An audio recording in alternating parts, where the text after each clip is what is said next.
much, everyone. Good morning, good afternoon, good evening. As Fiona mentioned, my name is Gabriella Ginsberg-Fletcher. I'm the partnerships lead at UN Global Pulse.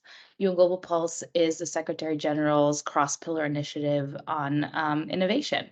Over to you, Michelle. Thanks, Gabriella, and thanks, Fiona. I am the Senior Advisor for Partnerships with UNGP and have been in that role for the last year, but also I run a consultancy called Living Collaborations, where for the last 10 to 15 years I've been specialising in brokering global cross-sector partnerships from their beginnings through their mid phases and supporting how they realise and measure their impact. So it's been a great joy to get involved with UNGP and good to be with you this evening, I was going to say, but whatever time it is where you are.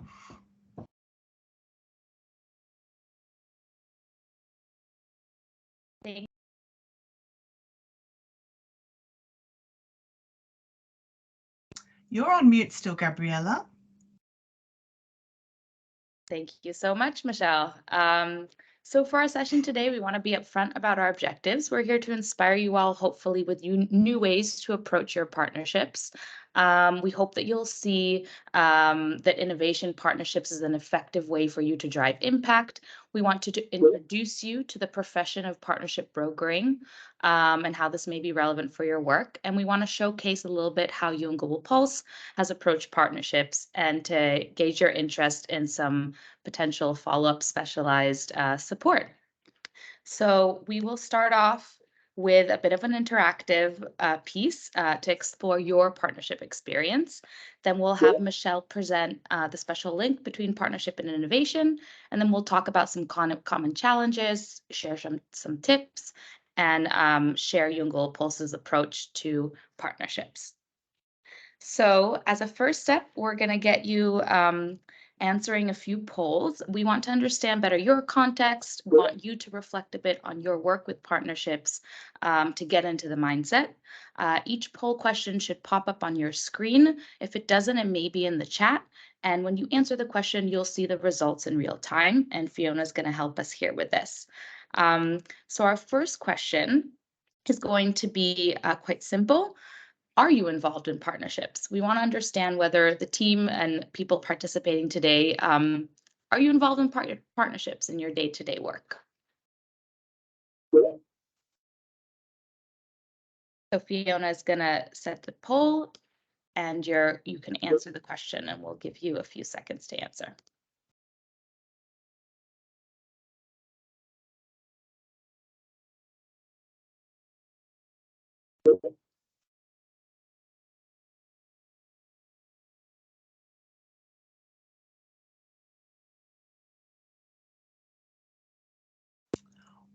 Well, thank you, everyone. Very quick, and looks like we're getting very high response rate, so that's lovely. And I guess not surprising that the vast majority of people who've turned up for a session on innovation partnerships are involved. And we hope there's a lot of value here for you, but also great to have curious minds of people who maybe see partnerships in their future or just always have a learning mentality anyway about learning something new. So thank you for that. And what's our next question, Gabriella?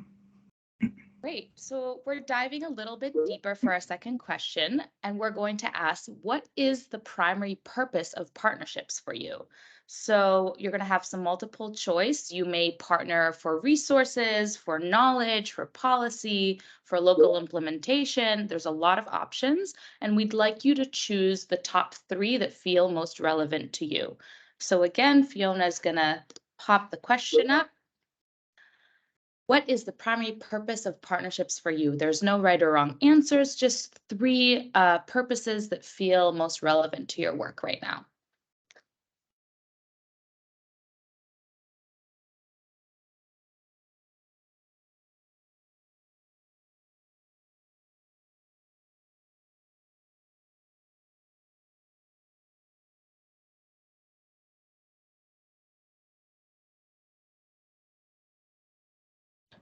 And those responses are trickling in. We'll just keep watching for a minute though, because there's obviously more to think about with these multiple choice ones.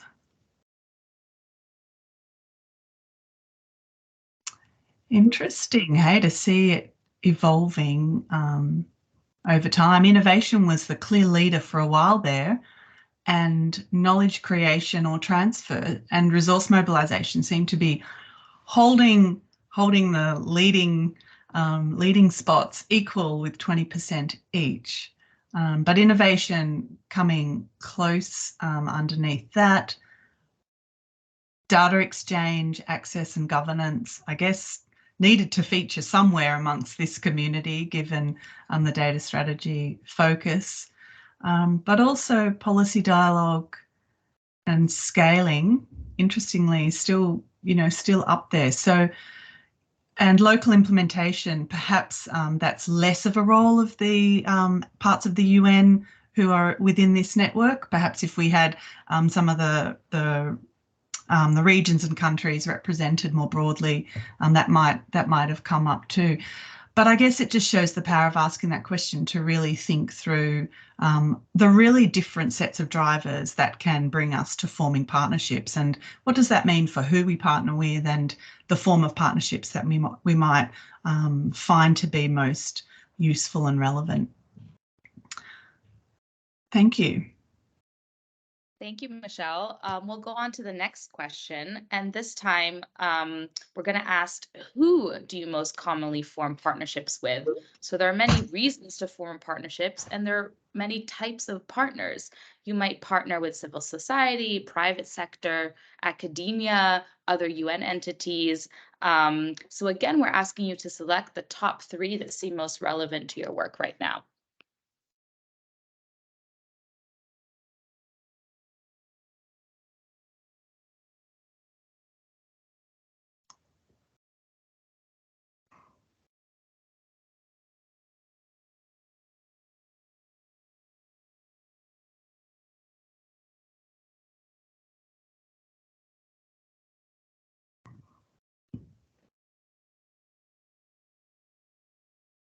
Just while we're watching that, thanks, Connor, for your vote around advocacy and campaigns. Yes, I wonder where we anticipated that was. I can't recall. Maybe it was in policy dialogue, but thank you for adding that. How interesting seeing these ones come up. Gabriella and I did have a quiet little kind of bet on the side around whether UN entities would be the dominating type of partner, and well, I don't know if we could say dominating, Gabriella, because there's others well represented, but definitely a very strong part of your partnering endeavour, followed by, several other sectors that sit quite equally: public sector, private sector, and multilats, often featuring in your partnerships, and perhaps a bit less with civil society, community groups, NGOs, and foundations. So that's super helpful for us to know as we go through what we're going to share today. So thank you. Hopefully interesting for you as well. Thank you, Michelle. I think we can see we're all working towards a one UN here. So good to know we're all interested in how to partner better. We have one last question for you, and thank you for being so cooperative. And this time we're going to ask, what are the main challenges you face in partnership building? This is, again, you're going to have a few options here. We are going to touch upon some of these challenges later, and we'll give you a bit more time to read through the options. You might, have challenges in the beginning, finding the right partner, accessing a particular skill you're looking for, navigating internal processes in the UN around due diligence and legal contracts, creating a shared vision.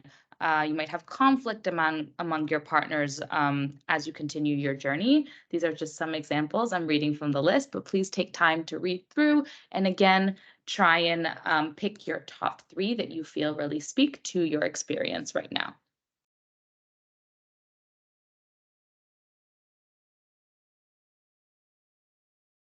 There's a space for others, so if you do want to write something in the chat that's burning that you want to share with us, please feel free to.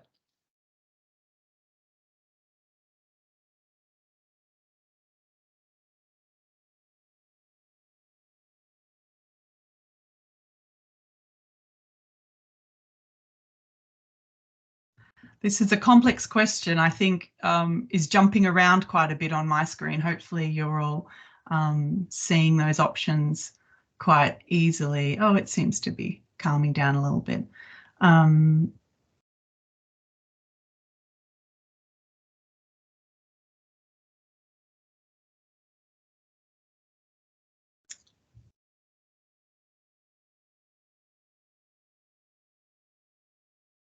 Gabrielle, it might be better if you make a comment on what you're seeing, because my screen is really jumpy with these results. Every time someone adds a response, it all moves around. So can you reflect on the patterns you're seeing? So yes, so the top, the lead here is navigating internal processes, which is not a surprise as someone who's also struggled to figure out how to build partnerships in our beautiful bureaucracy. And we are going to touch on some tips with this later on. So that's with 22%. We have with 11% finding the right partners and creating suitable agreements. So agreements is maybe part of the internal process. So that's, could be lumped together. Finding the right partner, that's a great question. Partnering for what purpose? Not just doing it because it's the opportunity that presents itself or someone wants to give us something for free, so we should take it. Being intentional about the reason we're partnering is something that we will talk about as well. And but there's solid representation from other things here. Lack of clarity on roles and contribution is also at 11%. Decision-making power, governance. So again, I think what we're going to touch upon later around building your partnership and setting it up for success will speak to those people who click this. Evolving the partnership over time in the innovation stages, that's something that's also speaking pretty strongly here. So I can relate as someone who's also been in the system working on this, and I'm really excited for this session. And actually for our next part, where we're going to learn a little bit and have Michelle present some of the thinking around the partnerships frameworks we work with at Global Pulse and explore the special link between innovation and partnerships. So over to you, Michelle. Take us away.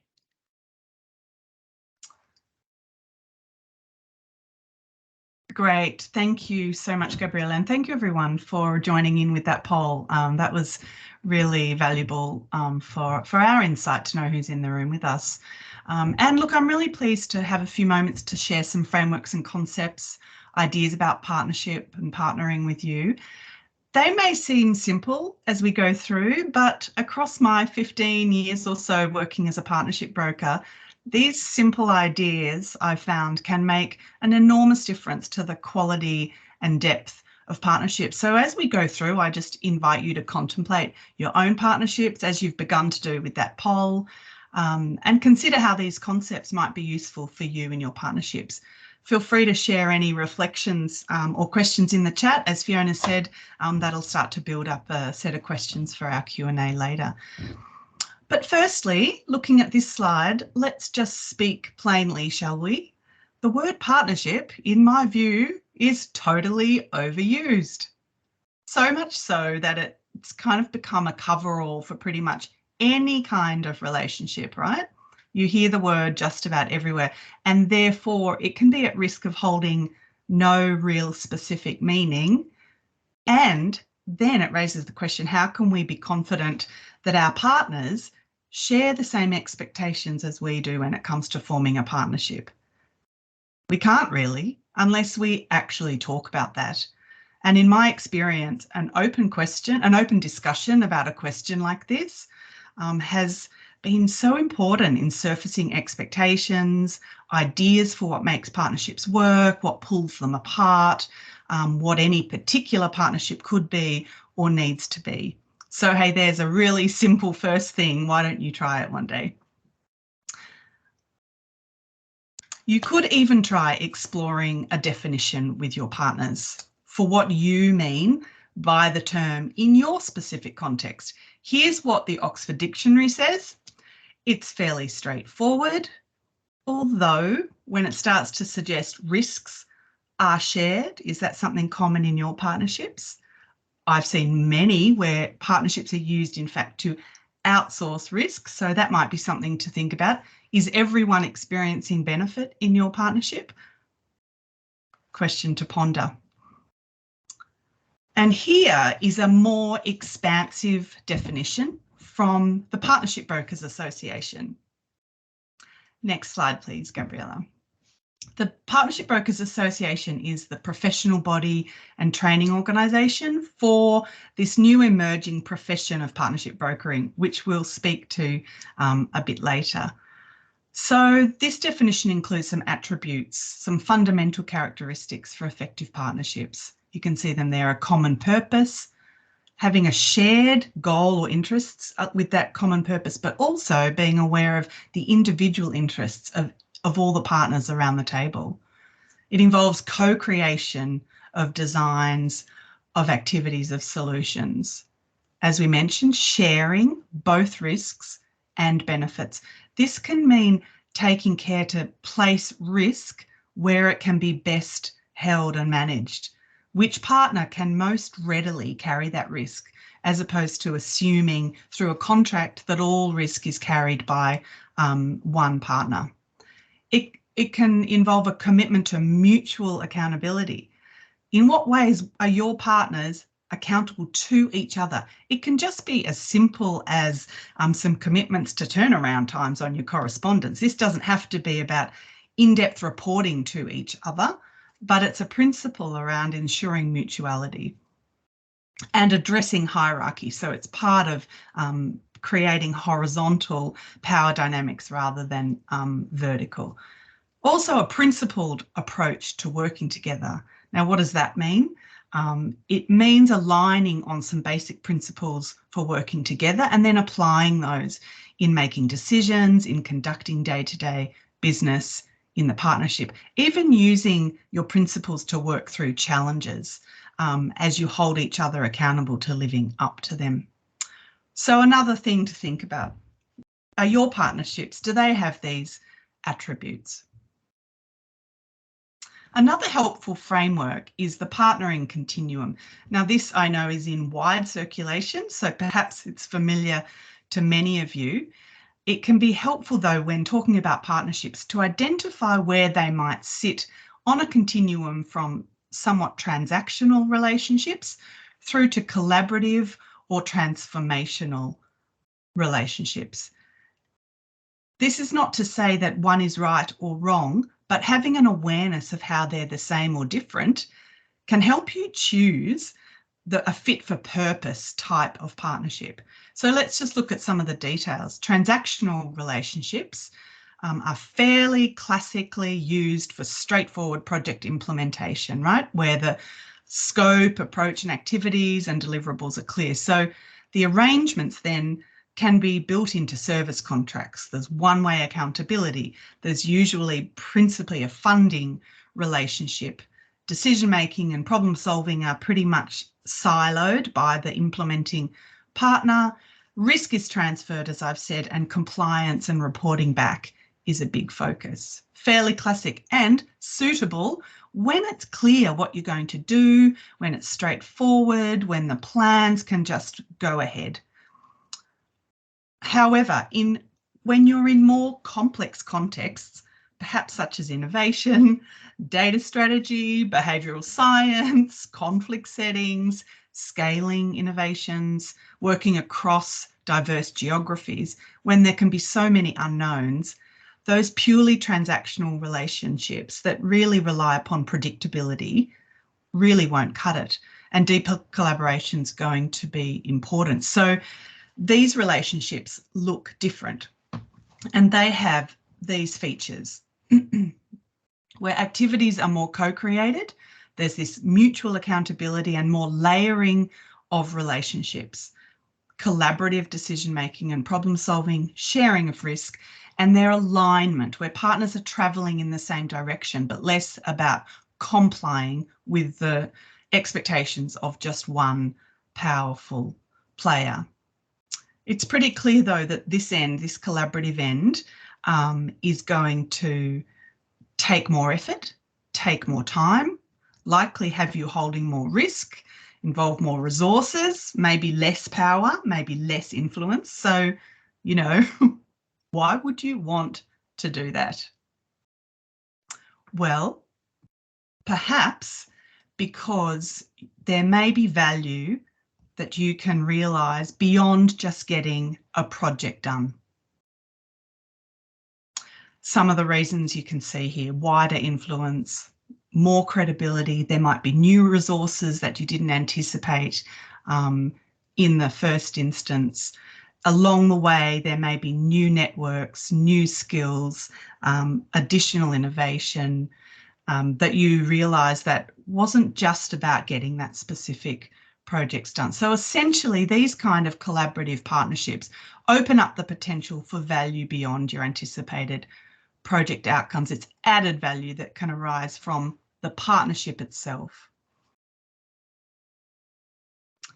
So far, so generic, right? Could be any field of work. But what's so special when partnering for innovation? Well, when you're innovating, you are definitely not doing it alone. You're always going to need partners. Inherently, you're experimenting, you're testing, prototyping. So who you partner with is as important as what you're doing it for. The who, the relationships offer you a shell, the sandbox, the structure for building your innovation and your experimentation process. Also, partners within innovation will play different roles, and it's likely that those roles will change over the innovation cycle. So let's look at that quickly. To be slightly more specific, it's highly likely that your partners will change across this very simplified innovation cycle. Those brilliant innovators you've pursued some ideation with, or maybe built a prototype, perhaps they'll carry through the pilot phase. But how well set up are they going to be to take your innovation to scale across a region or even the world? Even at pilot stage, it's very possible that you'll need additional partners from those who were involved in the prototype so that you can conduct your pilot in the real world. So how will roles change as you introduce additional partners in that context? So one key message with innovation is to be prepared for partnerships that might be a little more fuzzy than those for more predictable and long-term activities such as research, even advocacy, even those built around tightly defined access to data. And also be prepared for transitions in those relationships across the innovation cycle and shifts from those co-creative relationships to transactional and vice versa.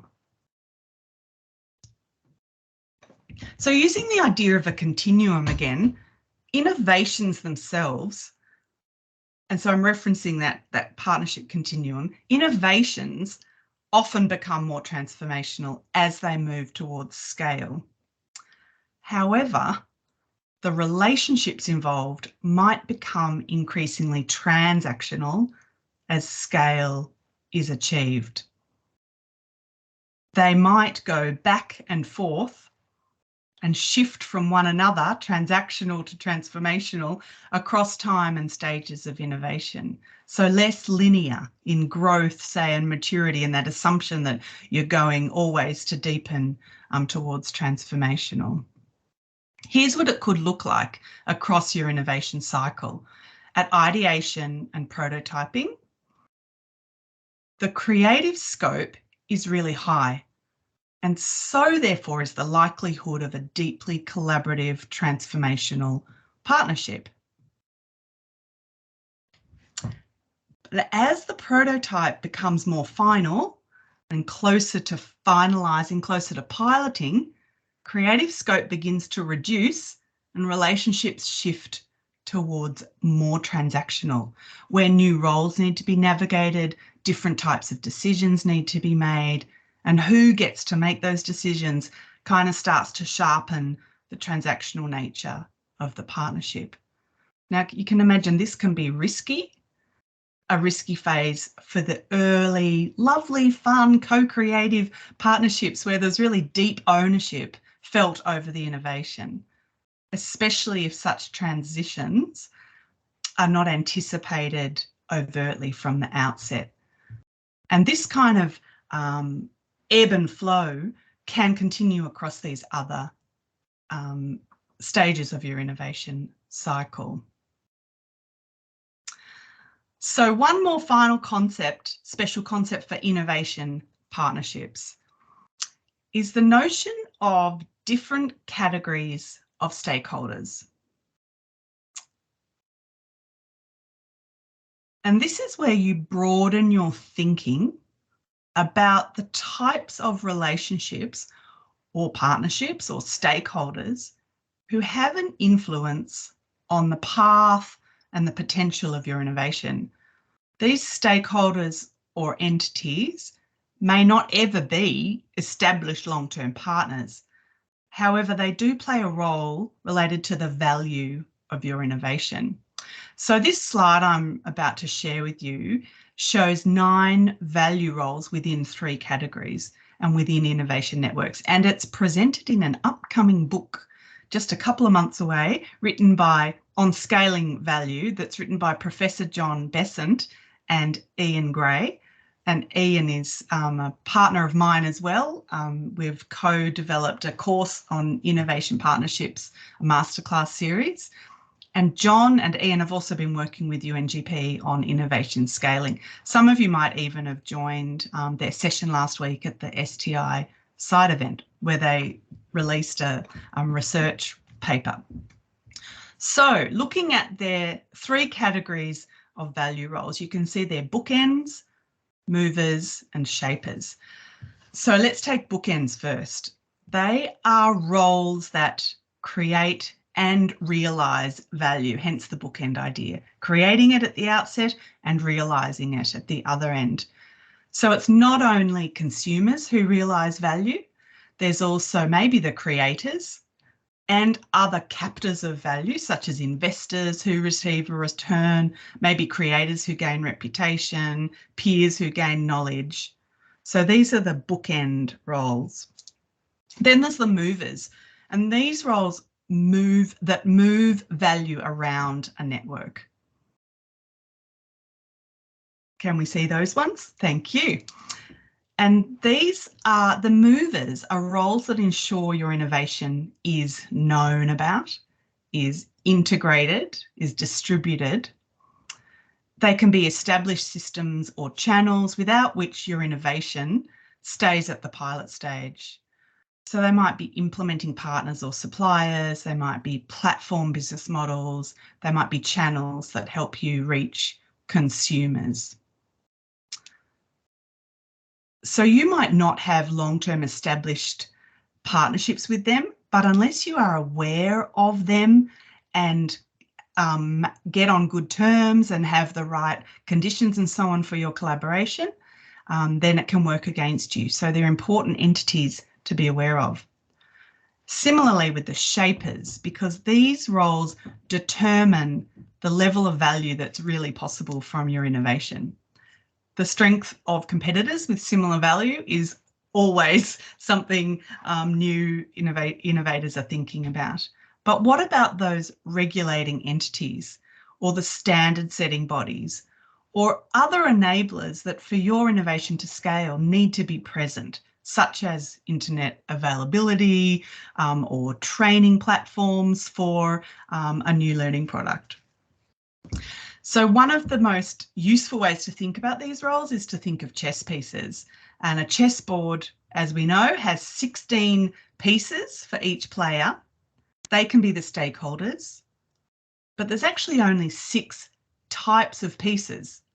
And you can think of those as the roles, if that helps you to think about a whole full breadth of stakeholders, but playing specific roles. Now, I know that was very fast and only a very quick introduction, but please follow up with us if you're interested in learning more. Undertaking some mapping using that innovation value network can be very powerful to show you the breadth of stakeholders and different types of relationships you may need to create over the life of your innovation. So, moving on, let's turn now to some thinking, as Gabriella mentioned, about our common partnership challenges, and also sharing what we've been building at UN Global Pulse. So I'm going to introduce 5 challenges here that have arisen over the last 20 to 30 years of intentional observation of partnerships and partnership practice, and the growing of a profession dedicated to partnership management, which is partnership brokering. And the challenges each have an antidote, which is a principle. And so a principle, by that we mean kind of views or ideas that guide our behaviour, our beliefs, and our decision making.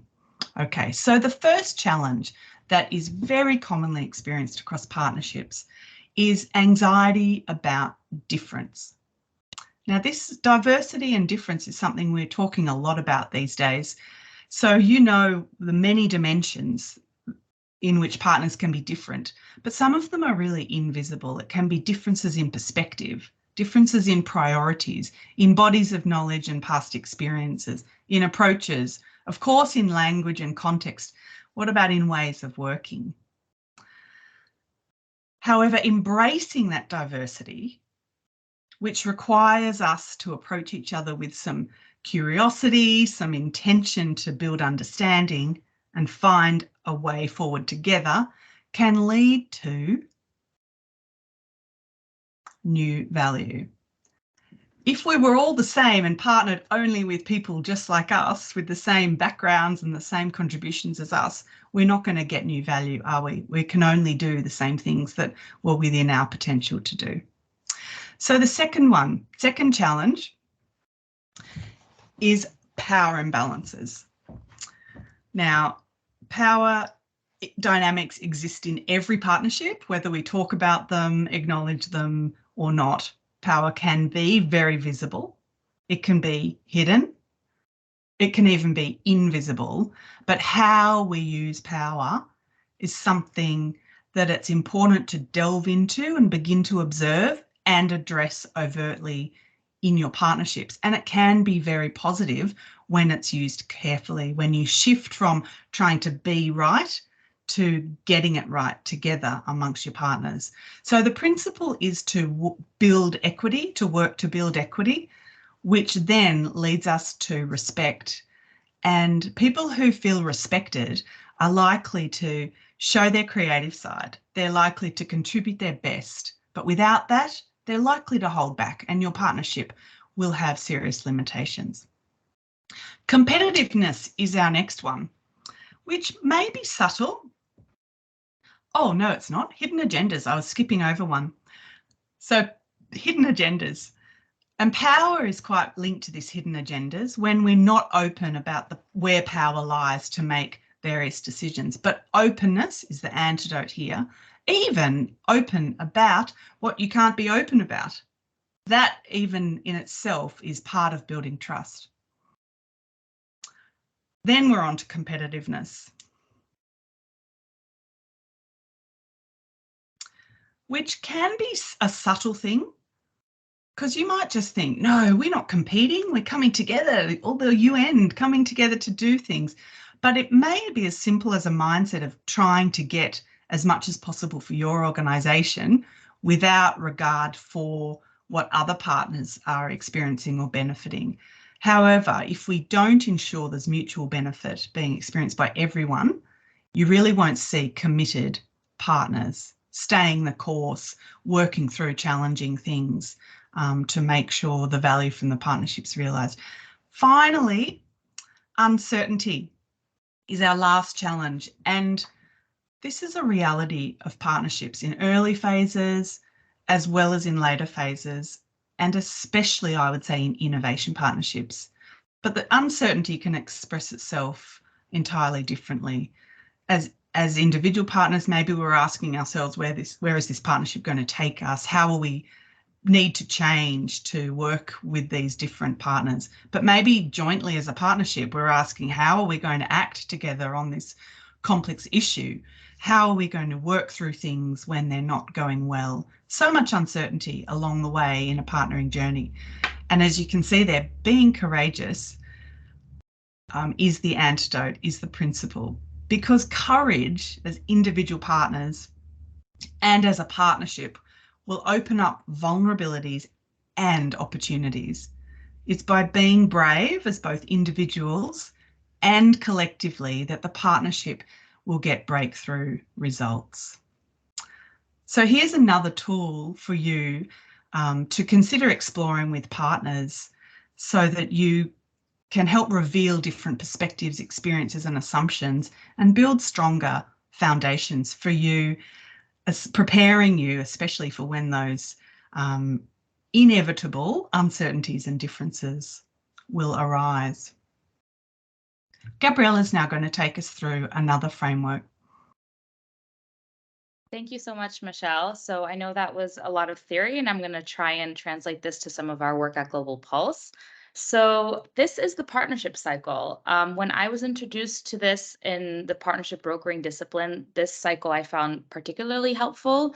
We're all familiar with project cycles. Some may be familiar with the innovation cycle, but this partnership cycle adds another layer. Of course, this doesn't have to be super linear, but having this roadmap parallel to a project cycle or a business cycle that you're using lets us focus on that relationship itself of partners.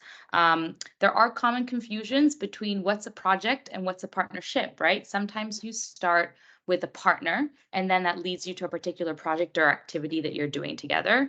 Sometimes you're starting with an idea of a project or activity that may lead you to a longer-term partnership.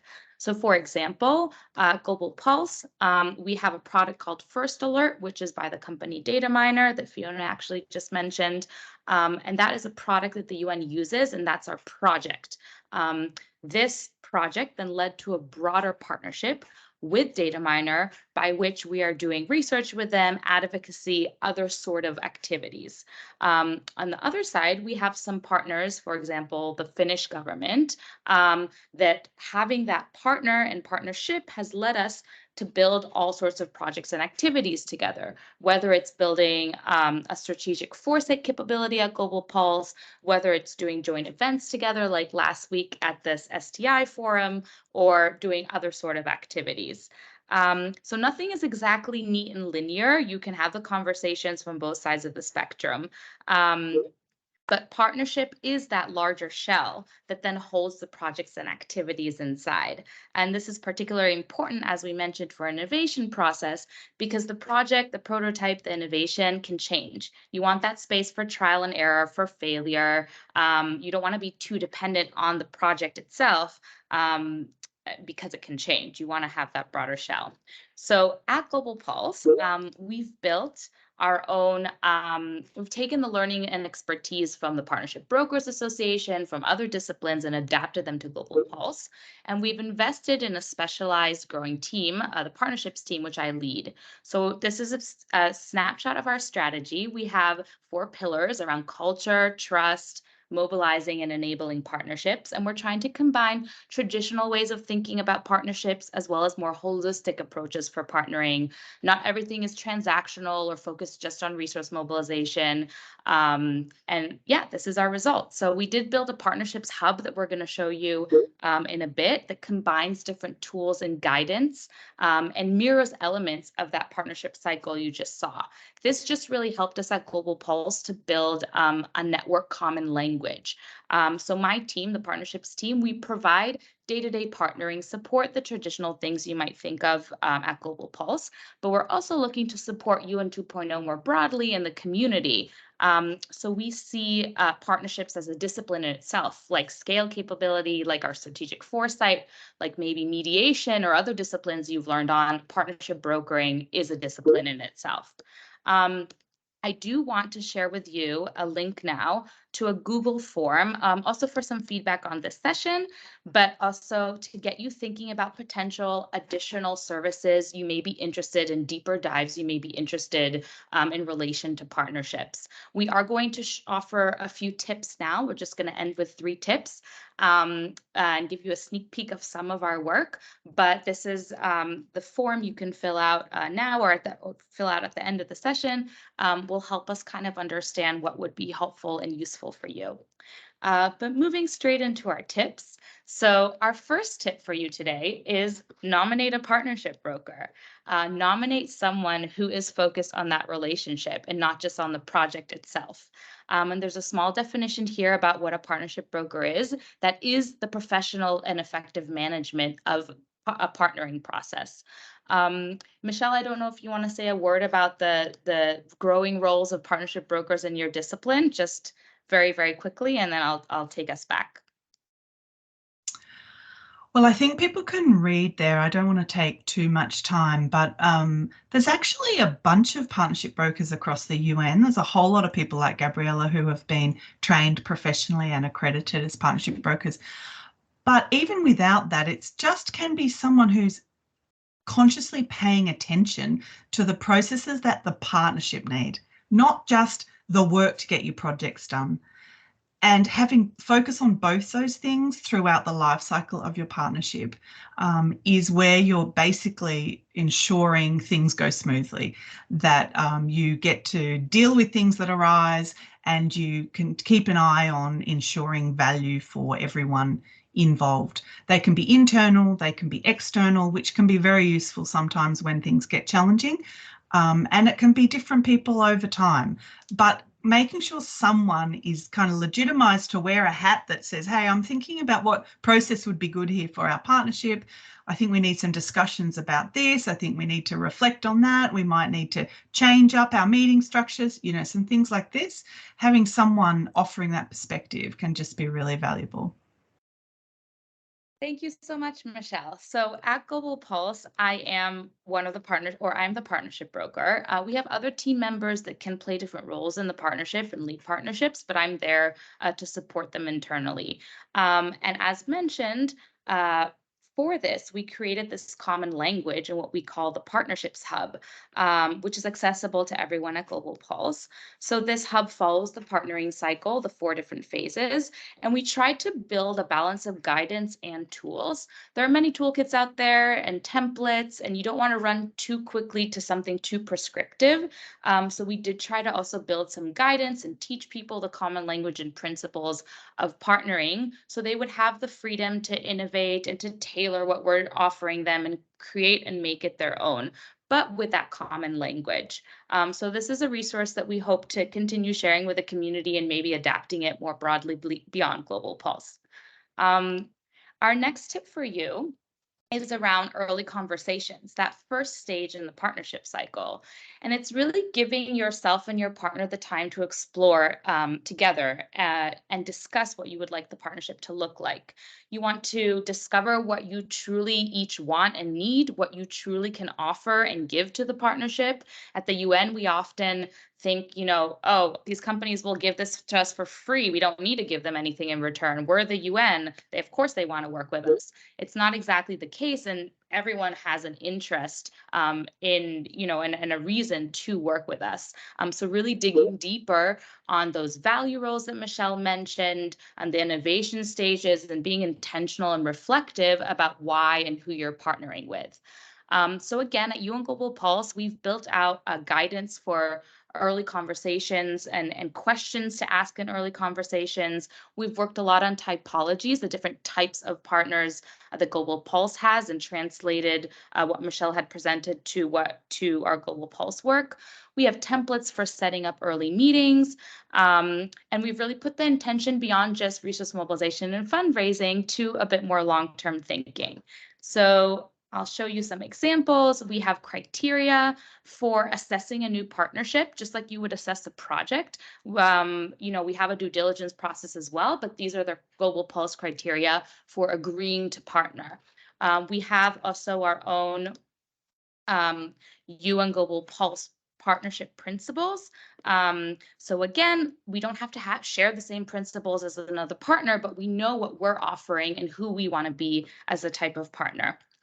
Our last tip for today is around partnership agreements. This is a whole world in itself, and I know a lot of you had mentioned the difficulty and around the legality process of the UN, etc. And so our suggestion here is actually to make sure that whatever contractual pathway you need to go does not undermine what you've decided in all those early conversations and work. And one way to do this is to consider actually non-legal binding agreements that could be complementary to any sort of legal path you need to do. So whether you're working through OLA or UNOPS or any other contractual part at the UN, you may want to have another partnership agreement with your partner that you co-create and build together, that is built on shared principles, where you can decide on indicators that you're going to measure your partnership against. We found that really helpful. So at Global Pulse, yes, we are still working on innovative legal pathways within the system and improving our due diligence, etc. But we've developed this light touch guide and templates for our own partnering agreements, ones that we advise you co-create with your partners. So there's going to be a lot of words on the next slide, but this is just to give you really a snapshot from our actual guide. There's 7 steps here around how to build your own partnership agreement. You want to have a vision and purpose. You want to articulate the benefit to each partner. You want to talk about the governance of the partnership itself, the monitoring and evaluation and learning framework. Now, this maybe sounds a lot like a project proposal. A lot of us have done many of these, but this in fact is a partnership proposal. It is focusing on that relationship that then if we have that strong enough, it would give us the freedom to build the projects and activities and revise them within. We've also built indicators for our partnerships. We tried to push beyond just monetary indicators. Great, we get some money from this government or another, but actually you can tailor and kind of measure value and impact in your partnerships by thinking beyond just that. This is indicators that you can build in your partnership agreement that you can agree on in advance with your partner. So hopefully that's a little helpful. There's really so much in this world of partnering, but we wanted to just give you a little bit of an overview of this discipline that is so rich. And this is a quick reminder to look at our sign-up sheet and give us some feedback on the session and let us know what you may be interested in support from Global Pulse in the future. So whether it's office hours with us, whether it's deep dive trainings on some stages of the partnering cycle, deep dive training on partnership agreements, or monitoring and evaluation. We also have some connections to masterclass series that Michelle had mentioned. And as you know, Global Pulse has other capabilities as well around foresight and innovation scaling. And this is all part of the kind of 2.0 package in trying to support the UN at large.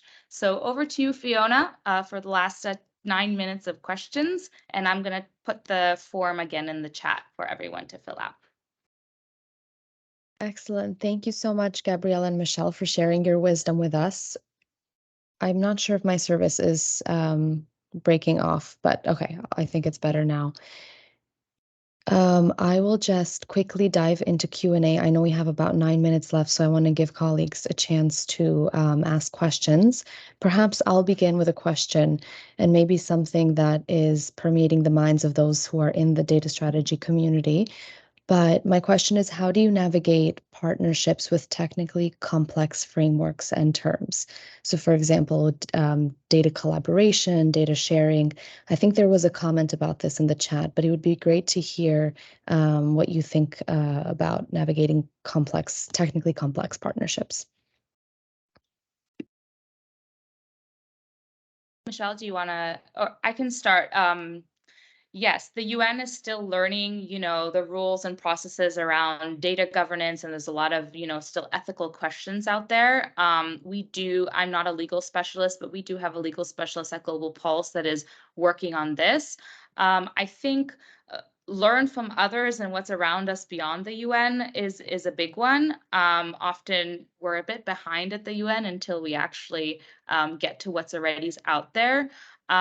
Building a strong due diligence process. We've just revised our due diligence process to make sure that it includes, certain paragraphs around ethical data use and etc. And I will say, yeah, the legal processes are very difficult in the UN, so they're going to take a while. So if you can keep that as simple as possible, again, that shell to just be okay, in the realms of what's ethical and okay for the UN. And then those companies usually want other stuff from you. They want the storytelling, they want the events, they want the research.